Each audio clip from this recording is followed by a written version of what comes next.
Hello, welcome to Walk in the Park. My name is Tony Ingram, and today is the September 16th on 2015. This is our 116th episode in Ithaca, New York. If you want to see all of our episodes, you just go to my video blog, walkinpark.com, and you can find them all there. They're listed by category and so forth. But you can just scroll down. Today we're going to go to a number of different parks. We're going to start off in Watkins Glen State Park. I was over there last week and took some pictures. And let's go to the middle of the gorge in Watkins Glen State Park. This is Central Cascade. It's the tallest waterfall in the gorge at Watkins Glen. It's about 50 feet tall or so, but it's pretty spectacular little waterfall. Of course, we have many waterfalls in the area that are much higher, but this one is very charming. You have to climb these stairs to go for the trail to go up to the top of the waterfall to get around the waterfall so you can go above it. And when you get up the top of the stairs, you look straight ahead and there's a tunnel, little tunnel. It's about 4 tunnels on the trail in Watkins Glen, so that's one of the charming things about the park. And you go through that tunnel. Here we are inside the tunnel, and look, you can see the very top of Central Cascade. Walk just out of the tunnel, and then you can see the top of that little bridge, which you may or may not have noticed before. Let's see if I can get back to that first picture here. Oh, I don't know where that is. Let's see. Yeah. Trying to find the first picture I had. You're getting a little lost. Here we go. If you look up at the top there, you can see a footbridge that goes across the top of the waterfall. So sometimes called, let's go back to there. Here we are climbing out of the tunnel, and there is that footbridge. So you've gone up those stairs through the tunnel to cross the footbridge. It's called Folly Bridge, or at least it used to be, because it's a narrow place in the gorge. And when there's a high water, a flood in the gorge, that bridge often gets damaged or even wiped out. In the early days, it was made of wood, and it didn't last very long. Get up on top of Folly Bridge and look straight down on Central Cascade, and you get a view like that. So just a little farther along, you go past Rainbow Falls, and we've had featured that in other shows, and you may remember that. We'll do some more in Rainbow Falls not too long from now, I hope. And then you go into a section of gorge called the Frowning Cliff area, or they used to call it Glen Arcadia back in the old days. So I took a little bit of video up in there, and I'm going to show you a little clip from Glen Arcadia, Frowning Cliff. So let's take a look at that.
So that section of the gorge, very narrow.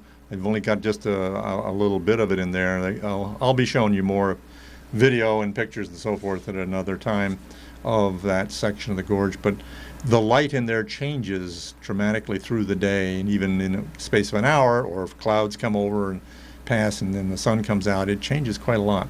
So it's a very neat section. I spent probably a couple of hours in there, just that section of the gorge, last week. So let's pop back to the Ithaca area, go to Robert Treman State Park. Well, back before they called it Robert Treman State Park, it was Enfield Glen State Park, or Enfield Glen Reservation. It was another earliest name probably. They used to call the state parks, they used to call them reservations. So it was Niagara Reservation, Enfield Glen Reservation, probably Watkins Glen Reservation too. And then they changed them to state parks. This one was renamed in 1938, I think, following the death of Robert H. Treman, who actually created this park and was the first chairman of the Finger Lakes State Parks Commission. And one of the most interesting part of the parks, and spectacular, of course, is in the upper section of the park, which a lot of people know, but some people don't discover. And in the upper gorge there, about halfway through the upper gorge, there's a section called Devil's Kitchen. And they named these back in the 1800s. They had all kinds of sort of ominous names in these rugged sections. And this is just a short ways above Lucifer Falls, originally called Enfield Falls, but renamed for the tourism, Lucifer Falls. But we're not going to look at Lucifer Falls. Now we're going to look at Devil's Kitchen. And when you stand above these falls looking straight back at us, this is the view you have. And one of the things that's most striking about Devil's Kitchen is the rectangular shapes that are in the area. Now look at that pool just down below the falls here. It's in a rectangular shape, and you see there's a straight wall on the right-hand side. And these are all controlled by what are called joints in the rock, and we've talked about those before. But there are fractures through the rocks that are the result of earth pressures back when these rocks were forming hundreds of millions of years ago, perhaps hydraulic pressures from water in the rock or natural gas in the rock, different theories about it. But anyway, in Devil's Kitchen is this strikingly high cliff, and in the middle of the cliff is this arch where rock has fallen away. And you see that there's a flat wall in the middle of that arch. And it turns out that every few feet there is one of these vertical joints that go up and sort of slice the rock vertically in a couple of different planes. It's actually several different planes. And as the rock falls away from the face of the cliff, it reveals yet another joint plane or joint face. And this will go on forever. If you look to the right of that arch in the rock, you can see there's a corner, and you can see there are joint fractures running through the rocks there. We'll look at them a little bit more closely in a minute, but I want to show you this picture. Now, this picture was undoubtedly taken back in the 1800s when it was the upper park was what they call an agricultural service hamlet. They were where farmers would bring their grain to grind at the mill, and they'd go to the general store and blacksmith shop and places like that. And there was also a tourist hotel, and there were rickety railings and so forth, trail that took you down into the gorge. And you notice here at the base here is a couple of people. Now we have a nice stone masonry trail with walls and so forth. But back then it was pretty crude. But take a look at that arch. Now look here, you see the shape of it. Now look at it, it's much larger. And what's happened is over time, slowly rock is falling out, because as rock loses its support from below, from the falling of rock, eventually it drops, and the process continues, and the arch moves upward until eventually it probably disappears, and then the next arch will form in the next big face that you see. So compare those. Look at that. So this was in the last year or so, and this was in the 1800s, sometime in the late 1800s. It's quite a bit of change. I don't know when this picture was taken. This was on the back of it. It's actually part of a stereograph. You put in a stereo viewer, and you got two photographs that were taken by two cameras at the same time, slightly set apart, so you can get a 3D picture. And so this was one of those. I believe these are provided by Bill Hecht, who likes to scan a lot of old photographs. So and also aerial photographs. We'll have some more of his pictures later. So I looked on here. There is no evidence of when this was done, when this picture was taken. But though I guess if I sleuthed it out, if I knew more about this company and the photographers and so forth, might be able to figure it out. But it doesn't really matter.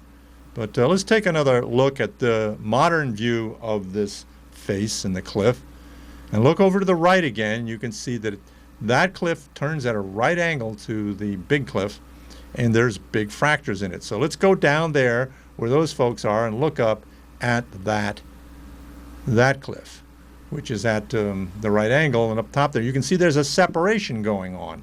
And those are those big joints. And you can see now that there are parallel joints every few feet There we can see about at least 3 of them there. The one that's separating, the one just to the left of that, and then the other one that is where the arch is forming in the face of the cliff. So let's go a little more close and look at that. Right, you can see right through the rocks. Well, this is what happens sometimes because there are 2 sets of joints actually running through this section of the gorge. One of them runs parallel to the cliff to the left, but another one runs parallel to the cliff that's facing us, almost at right angles. So the rocks fall out along these right angles at these intersections sometimes, and you get these corners. You see the same thing in many of our other gorges, particularly at Teganic Falls. But this is one of them. This is where the geology professors take their students to look at this phenomenon in Upper Treman because it is so pronounced and it's also easily accessible. It's another section along the east shore of Cayuga Lake, just north of Ithaca, where if you can get in a boat, you can see the same sort of phenomenon.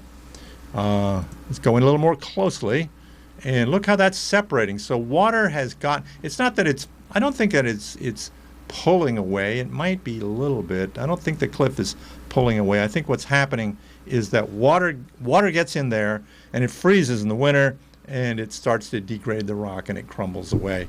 And eventually this will form, well, it may form an isolated pinnacle as that rock erodes away in there. And there are other places, well, actually we'll see one later, where there are isolated pinnacles that were probably isolated by this sort of process, perhaps also helped by flowing water. So I'm standing there, and some friends, I ran into some friends that talked to them on the trail, and I was back, where was I? Let's see, back to where I was. Here we go. Okay, so back down to where those people on the lower left, and I was taking pictures of that cliff up there to the right. And then one of the people I was talking to was looking at the cliff behind me and said, "Oh, do you see that spider?" So let me find the spider here. Oh, here we go. Here was this rather large spider in a niche in the cliff there. And I took a couple of pictures and looked at it. If you look underneath it, you can see that there's a big, light, sort of cream-colored egg sac. So this spider is carrying around its egg sac. Now, I don't know what kind of spider this is. It could be what's called a wolf spider, which is a solitary predatory spider that goes around and like a wolf, I guess you could imagine, attacks other insects and so forth and prey, and also maybe just lays in wait, depending on the species. It's like 2,300 species in the world, so who knows what this is. But it also could be a nursery web spider. There's a couple of differences in their eyes and where they carry the egg sac, but I think it's probably a wolf spider. There certainly are a lot more of those around, and this guy is out in, certainly not in anywhere that would be considered a nursery environment for it. So, all right, so next we're going to go over to Buttermilk Falls State Park, into the upper park, and we're going to enjoy some music. And 2 friends of mine, Will Feudeman and Susan Lytle, wanted me to record a little video of some of their songs in Upper Buttermilk. So we went to Upper Buttermilk, and that's what I did. So we're going to listen to a song, watch a song now called "Wayfaring Stranger" with Will Feudeman and Susan Lytle. So that's coming right up. This is the cliff actually on Lake Treman, if you know the little lake in Upper Buttermilk. This is a cliff near the dam. So we'll bring up the video here in just a sec.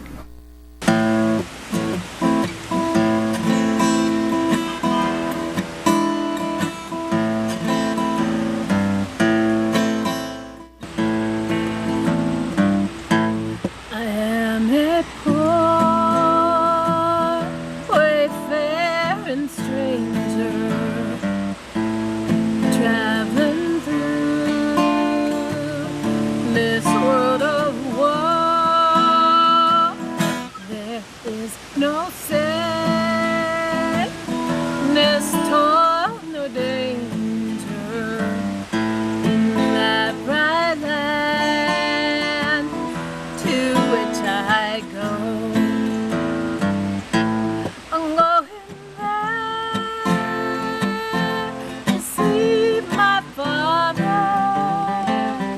he said he'd leave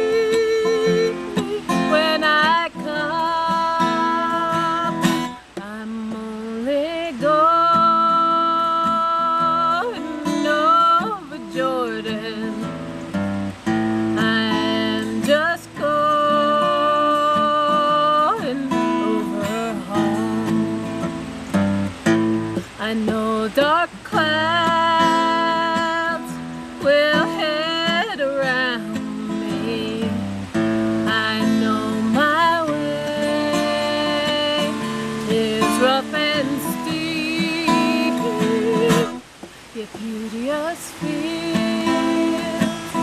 lie just before me, where God's redeemed their vigils keep. I'm going back to see my mother.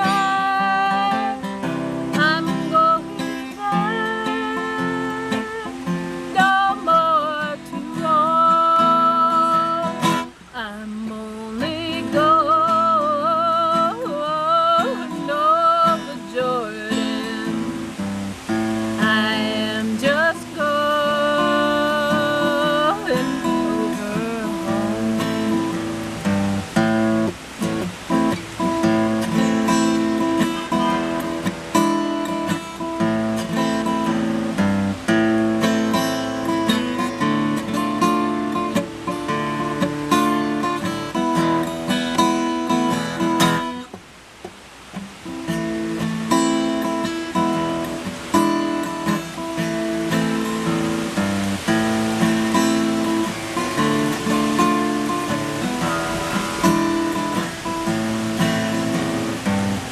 I want to wear a crown of glory when I get home to that good land.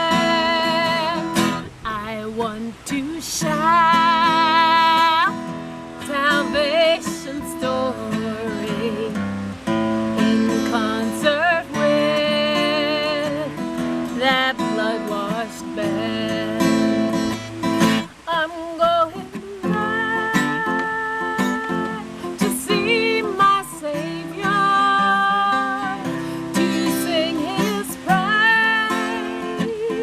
forevermore. I'm only going over Jordan. I am just going over home. I'm only going over Jordan. I am just going over home. I'm only going over home.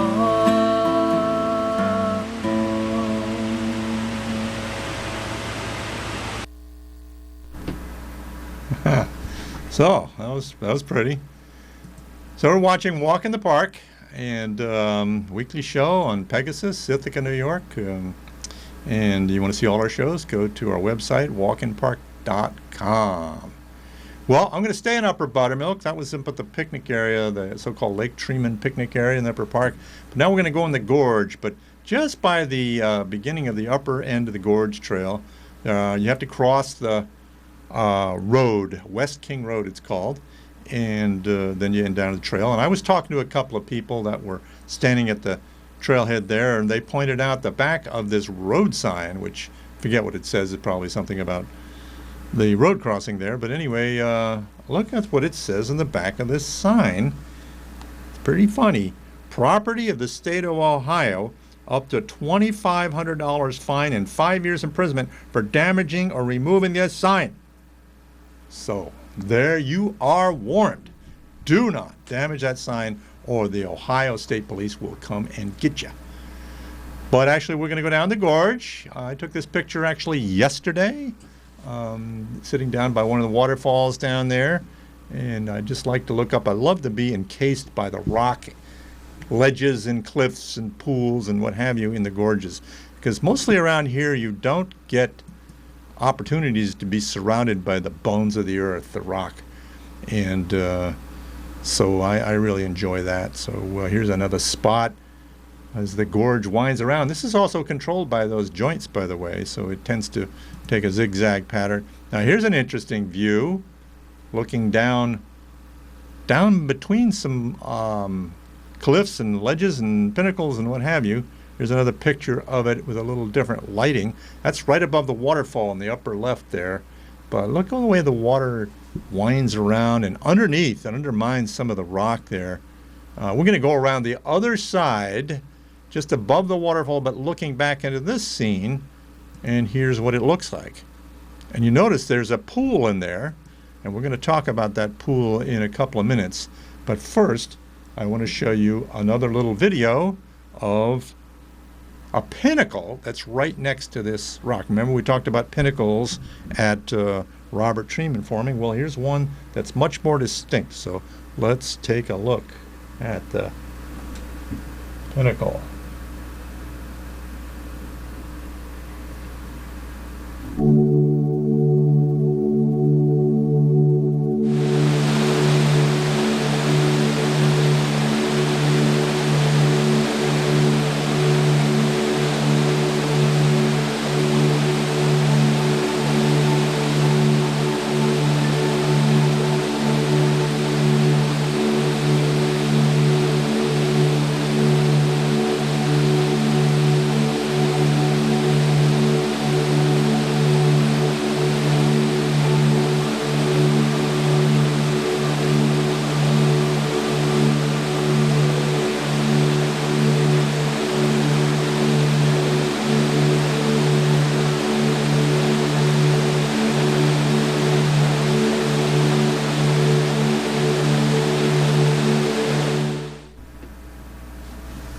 So pretty interesting structure there. That is a pinnacle that has fully formed, I think, on the right-hand side as we were looking at it. At one time it was joined to the cliff, and then a joint was slowly eroded out. Perhaps a stream even went through there at some point and opened that up and left this freestanding pinnacle. So every once in a while you find these in some of our gorges in the Finger Lakes, but they're not that common because they tend to collapse. So let's go back to that pool. Now this is looking a little bit, going back around the other side. Actually, the base of the pinnacle is right on our left there. Right on our left. On our left, the left of the picture, that is the base of the pinnacle. And then there's this rectangular pool defined by joints. And then look at that round hole. Wow. And then go back around the other side. That round hole there. That is really weird. How did that get there? Well, my hypothesis is that at one time there was a waterfall pouring there, and this was what they call a plunge pool. And the waterfall has completely worn away all the rock over which it poured and carried it off and left this deep pothole beneath where the waterfall fell. Now here's just a little bit farther upstream. There's another pothole that doesn't have any waterfall associated with it, but notice all the rocks in the bottom of it. And what happens at the base of a waterfall, or even when there isn't a waterfall, but there is a hole, that rocks collect in there, and sometimes they're pretty hard rocks, resistant rocks, and they get rolled around by high water and polish out these potholes. So at the base of a waterfall or just in the middle of a stream sometimes, you get these potholes. So here's another pothole that's forming at the base of another waterfall farther down through the glen. A couple of different views of it here. Stepping back, so the waterfall's dropping into the pothole, and then this is from the other side, downstream side, and the waterfall has eroded out this amazing pothole. So we're going to take a look at a couple of waterfalls now in Buttermilk Falls, Buttermilk Glen, really, upstream from the main falls. And there's another little park minute I'm going to show you right now.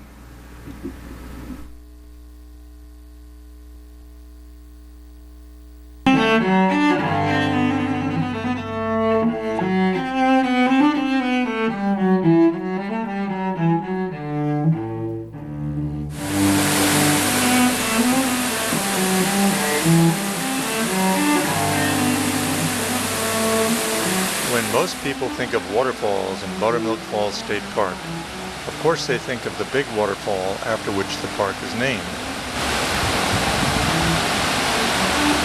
But there are a number of other waterfalls up in the gorge beyond, which, though nowhere near as large, are quite charming in themselves.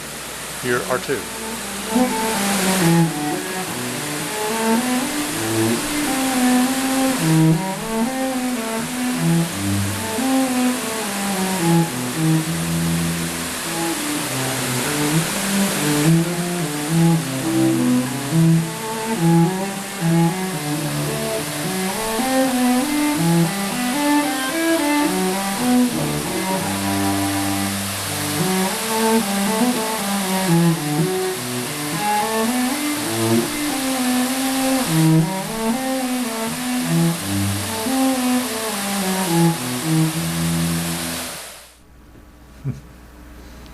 So lots of little waterfalls up in the glen, not just the big ones. Go look for the little ones too, and especially right now, it's been kind of dry.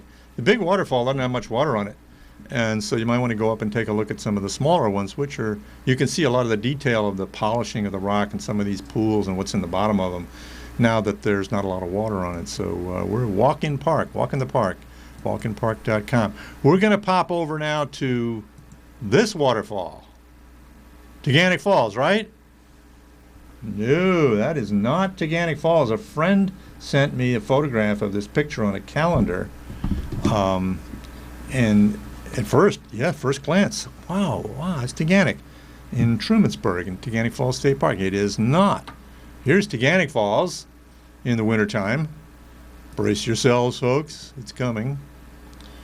Okay, so this is Helmkin Falls in Wells Gray Provincial Park in British Columbia in Canada. So quite a ways from here. At 141 meters or 463 feet high, it is the fourth tallest waterfall in Canada and more than twice as tall as our Teganic, which is 215 feet high, which is certainly tall by Eastern standards, but not by Western standards, not by Rocky Mountain standards. By Appalachian Mountain standards, we have got a tall waterfall. So we're going to stay in the park, and we're going to go down to the swimming area. Oops, this was the picture, the bigger picture anyway, was taken, I think, the day before swimming closed, week ago or so. And it's gone. It's closed for the year, closed for the season after Labor Day. Labor Day is the last day. But look at that inset picture. Oh, that's what it looked like in February when we had the coldest month on record. And Teganic and Cayuga Lake almost froze over. But it's not like that now. Still, you can go out and enjoy the water, still go boating. It's nice. It's almost summer like this week. That's all I have time for. We'll see you again soon. Thanks for joining me, and well, maybe we'll see you next week.